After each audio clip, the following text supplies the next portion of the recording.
Tonight, 2 News Investigates is getting answers from the woman who runs the daycare with the most inspection violations in Montgomery County. Natalie Tendle is asking why that daycare is allowed to stay open when the state says its inspections are unacceptable. Well, the state says consistent serious violations are not acceptable. But I found one daycare with a record of those violations. So I went to Columbus to ask who is holding this center accountable.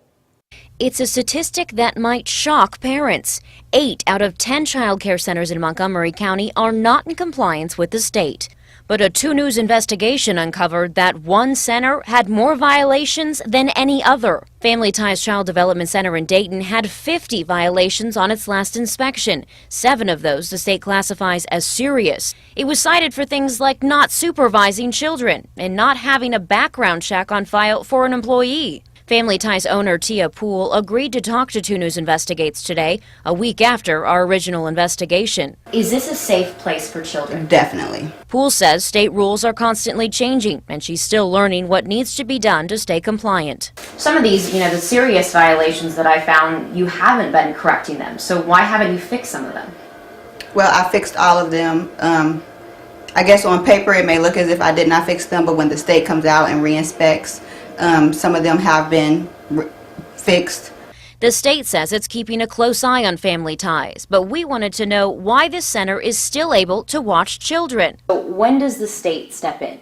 Well, we're monitoring that center very closely, and their compliance record is not acceptable. Spokesperson for the Ohio Job and Family Services Department, Benjamin Johnson, says child care centers get 30 days to fix violations. But we found it's been 90 days since Family Ties' last inspection, and a corrective action plan has not been fully received for any of their serious violations. Why hasn't the state taken more serious action?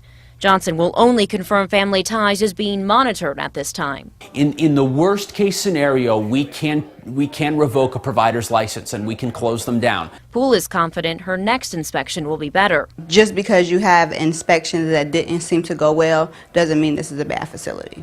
Johnson told me there's no set formula for dealing with non-compliant centers. They take each case on individually. We don't want to put anybody out of business.